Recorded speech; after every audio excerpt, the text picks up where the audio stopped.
Stock market में profit booking कब करनी चाहिए। तो आज का जो टॉपिक है वो यही है कि स्टॉक मार्केट में जो हमने शेयर को खरीदा है, अब उसे बेचना कहाँ है, कब मैं उसे बेचूं, कब मैं उसका प्रॉफिट बुक करूं। ये एक ऐसी समस्या है जिसे अधिकतर इन्वेस्टर और ट्रेडर महसूस करते हैं कि उसे पता ही नहीं चल पाता है। उसे लगता है कि जब किसी स्टॉक को खरीदा और कुछ परसेंटेज पे ले लिया, फिर वो स्टॉक बड़ा मूवमेंट कर दिया, किसी में रुका, पता चला वो वापस नीचे आ गया। तो ये एक ऐसी कंफ्यूजन है जिसमें सब फंसते हुए ही हैं। ऐसा नहीं है कि कोई इसे बाहर निकल पा रहा है। तो हमारे पास क्या ऐसी स्ट्रेटजी होनी चाहिए स्टॉक प्रॉफिट बुकिंग की, जिससे कि मैं प्रॉफिट सही समय पे सेव कर दूं। मैं अब आपको बता दूं कि प्रॉफिट बुकिंग जो है वो डिपेंड करता है किन फैक्टरों पे। तो टाइप्स ऑफ इन्वेस्टर, यानी कि आप किस टाइप के इन्वेस्टर हैं, या फिर ट्रेडर, टारगेट और ड्रीम्स, इन चीजों पे आपका प्रॉफिट बुकिंग स्टार्ट होता है। तो अब मैं पहली बात करूंगा कि टाइप्स ऑफ इन्वेस्टर, यानी कि अगर आप एक इन्वेस्टर हैं तो आपका क्या टाइप है। किसी स्टॉक को अब आपने खरीद लिया, अब आपको उसमें प्रॉफिट बुकिंग करना है। तो प्रॉफिट बुकिंग करने से पहले आपको समझना होगा कि आपका जो जोन है वो इन्वेस्टर का वो क्या है, लॉन्ग टर्म है या शॉर्ट टर्म है। अब मैं आपको बता दूं कि लॉन्ग टर्म वो होता है कि अगर किसी स्टॉक में अगर आपको प्रॉफिट बुक करना है, अगर एक साल के बाद कर रहे हैं तो वो लॉन्ग टर्म हो गया। शॉर्ट टर्म हो गया कि एक साल से भीतर कर रहे हैं तो वो शॉर्ट टर्म आ गया। जैसे एक एग्जांपल के थ्रू बताता हूं कि मान लो कि सर आपको एक मोबाइल लेनी है जो 10,000 की है। अब उसके लिए आप किसी स्टॉक में खरीद लिए, अब वो 2 महीने में ही आपको 10,000 बना के दे दिया, तब आपका एक टारगेट पूरा हो गया है। तो यहाँ क्या होता है कि अब अगर आपने जो टारगेट सेट किया था, तो अब आपको अपना प्रॉफिट बुक कर लेनी चाहिए और फिर जाके मोबाइल खरीद लेने चाहिए। ये हो गया आपका शॉर्ट टर्म गोल। इसी के हिसाब से होता है कि लॉन्ग टर्म गोल, कि अगर मान लो आपको एक बड़ा सा घर लेना है तो उसके लिए आप एक अलग इन्वेस्टमेंट कर लेते हो जो कि उस अमाउंट का फिक्स होता है। यानी कि जो आप एक इमेज क्रिएट किया ना, 10 करोड़, 1 लाख, 5 लाख, वो उसके हिसाब से होता है। और जब उसके पास जाए तो फिर आप अपना एक प्रॉफिट बुक कर सकते हो एज ए इन्वेस्टर। तो उसमें आपको ये देखना होता है कि आपने जो स्टॉक में लगाया है पैसा, उस क्या सोच के लगाया है, क्या आपका टाइम होराइजन है। वो तो एक अलग मैटर है। टाइम होराइजन ये आप समझ ही सकते हो, वो एक लॉन्ग टर्म में चलता ही चलता है। क्योंकि आप कोई भी स्टॉक अगर खरीदे हो तो आपकी जो मतलब एक्सपेक्टेशन है उस स्टॉक से या उस रिटर्न से, वो तुरंत में तो बन के आ नहीं जाएगा। उसके लिए आपको वेट करना होगा। लेकिन अब आपका सबसे बड़ा होता है कि मुझे कितना पैसा चाहिए, और ये डिपेंड होता है कहाँ, जो टाइप ऑफ इन्वेस्टर थे। जब आप ये सोच के किसी स्टॉक को खरीदते हो तो आप सही तरीके से उसमें बने रह पाते हो। तो अब आप एक एग्जांपल के थ्रू मैं आपको बताऊंगा कि मान लो कि अगर एक क्रिकेट में सिक्स लगाना है, तो टेस्ट फॉर्मेट में हमें सिक्स लगाना कब होता है, वनडे में कब लगाना होता है, T20 में कब लगाना होता है। यानी कि अगर आप टेस्ट मैच खेल रहे हो तो क्या आप चाहोगे वहां कि हर बॉल पे सिक्स मारो या हर ओवर में सिक्स मारो? नहीं, वहां आपको लंबा चलना है, यानी कि लॉन्ग टर्म तक आपको उसमें प्ले करना है। फिर यही वनडे आ गया तो आप सोचोगे कि बीच में 2 से 3 ओवर बीच में थोड़ा सा मोमेंटम मारो, सिक्स भी लगाओ। लेकिन यही T20 अगर आ गया तो आप चाहोगे कि हर ओवर में 1 से 2 सिक्स मारो। लेकिन अगर सुपर ओवर आ गया तो आप चाहोगे कि हर बॉल पे मैं सिक्स मारूं। तो बस यही होता है इन्वेस्टमेंट में भी, कि आपका टाइम होराइजन क्या है और आपकी डिमांड क्या है पैसे से रिलेटेड। यानी कि आप उस चीज को कहां से खरीदना चाहते हो। अगर आपको 10,000 की जरूरत है तो आप तो यू कर लोगे, लेकिन अगर आपको बड़ी कैपिटल की जरूरत है तो फिर उस समय तक वेट करना होता है। स्टॉक मार्केट में हम लोग आते क्यों हैं? क्योंकि वो एक ऐसी चीज को बाय करने के लिए जिसे मैं अपने रेगुलर सेविंग से नहीं खरीद सकता हूं। तो उसके लिए मैं स्टॉक मार्केट में लगाता हूँ। अब मान लो सर कि मैं 10,000 का, 15,000 का कोई मोबाइल खरीदना चाहता हूँ, उसे तो मैं सेविंग करके खरीद सकता हूँ, तो उसके लिए मुझे स्टॉक मार्केट की जरूरत ही नहीं है। लेकिन अगर मेरी लॉन्ग टर्म होराइजन है कि जैसे कि मुझे एक बड़ी गाड़ी लेनी है, घर बनानी है, बच्चे की शादी करने के लिए पैसे जमा करना, या फिर अपना एक रिटायरमेंट बनाना है, तो वो एक अलग फॉर्मेट हो गया। वहां मैं छोटे छोटे पैसे इन्वेस्ट करता हूँ और फिर जब उस अचीवमेंट पे पहुंचता है तब जाके मैं वहां प्रॉफिट बुक करता हूँ। तो ये हमेशा ये एक तरीका हो गया।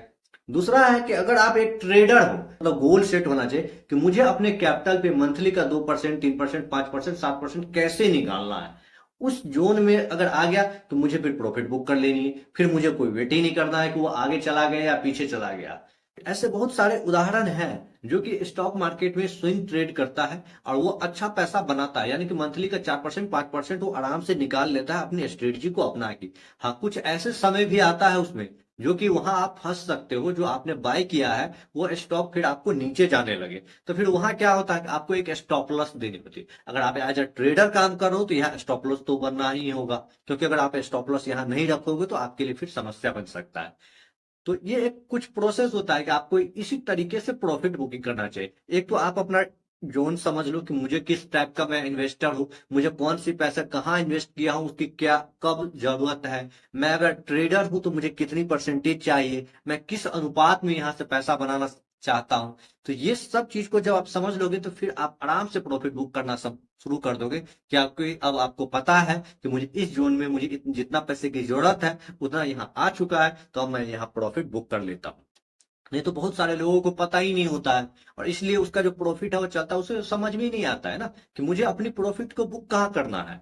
तो ये एक बात हमेशा याद रखना, स्टॉक मार्केट में जो भी आप इन्वेस्टमेंट करते हो वो इसलिए किए हो कि मैं भविष्य में कुछ ऐसा कर सकूं जिसे मैं रेगुलर से नहीं कर सकूं। तो फिर अगर वो अचीवमेंट हो रहा है तो फिर आप वहां पे प्रॉफिट बुक कर दो। अगर आप परसेंटेज वाइज पे काम कर रहे हो तो आपके माइंड में जो परसेंटेज है वो अगर अचीवमेंट हो रहा है तो फिर आप वहां पे प्रॉफिट बुक कर दो, फिर मत सोचो। अब जैसे मैं एक एग्जांपल आपको देता हूँ, राकेश झुनझुनवाला जी। आप समझ लो सर, टाइटन उन्होंने 3 रुपए से होल्ड किया और वो आज तक होल्ड किया। उसका पर्पस उनको पता था कि मुझे इसमें वेल्थ क्रिएशन करना है और ये लॉन्ग टर्म प्रोसेस है, इसलिए वो तो आज तक होल्ड किए हुए। और जब कोरोना टाइम में मार्केट काफी डाउन हुआ, ये हुआ, तो उस समय उसने और उसमें डाल दिया, क्योंकि उसे पता था कि यह जो स्टॉक है, यह जो कंपनी है, इसकी जो बिजनेस मॉडल है आगे बहुत जाएगा। और राकेश झुनझुनवाला को जो आज इंडिया फेमस बना, वो बनाया किसने? टाइटन ने। तो उससे पता था कि मुझे वेल्थ क्रिएशन करना है, इसलिए उन्होंने प्रॉफिट बुकिंग किया ही नहीं, उसे चलते चलाता चला गया। तो फिर आपको भी यही सोचना होगा कि आपको वेल्थ क्रिएशन करनी है, गाड़ी लेनी है, फिर इस तरीके से जो इस पैसे को आप उसमें लगा दोगे ना तो फिर वो आपको चलता चला जाएगा। मान लो कि सर आप एक पोर्टफोलियो बना रहे हो और आपको पता है कि मुझे 5 लाख की पोर्टफोलियो बनाना है, यानी कि जब तक कि वो 5 लाख तक नहीं पहुंचेगा मुझे बेचना ही नहीं है। तो क्या अब आप 2 लाख पे अगर पहुंचा वहां से 10,000 नीचे गए, अगर आप बेचोगे नहीं, क्योंकि आपका टारगेट फिक्स है ना कि मुझे 5 लाख तक पोर्टफोलियो को पहुंचाना है।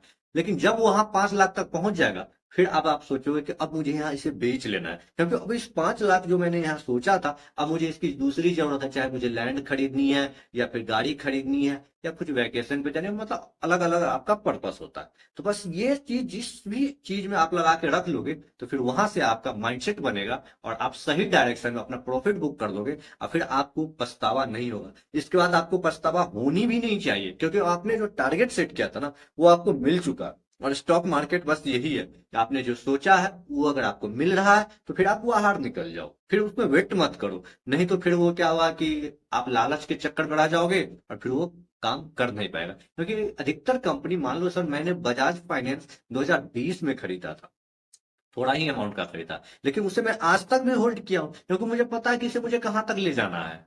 तो इसलिए, और बाद बाकी में कुछ मैं प्रॉफिट भी बुक किया हूँ, तो ये एक मुझे पता है कि मुझे इसे लॉन्ग टर्म तक रखना है। तो फिर मैं उसके बारे में सोचता ही नहीं हूँ। तो फिर जब आप भी ऐसा ही अगर सोचना शुरू कर दोगे तो आपके भी पोर्टफोलियो में सही स्टॉक होगा, सही टाइम पे आप प्रॉफिट बुक करोगे, और फिर आपको किसी भी प्रकार का कोई टेंशन नहीं रहेगा। तो हमेशा याद रखिए कि प्रॉफिट बुकिंग करने का जो सही समय यही होता है कि आपका टारगेट क्या है, आपकी मतलब किस टाइप के आप इन्वेस्टर हैं या ट्रेडर है, तो आप किस टाइप के ट्रेडर हैं। इन्हीं चीजों को अगर आप सही से ध्यान देते हो और समझ लेते हो तो फिर आप एक अच्छा इन्वेस्टर और ट्रेडर बन सकते हो।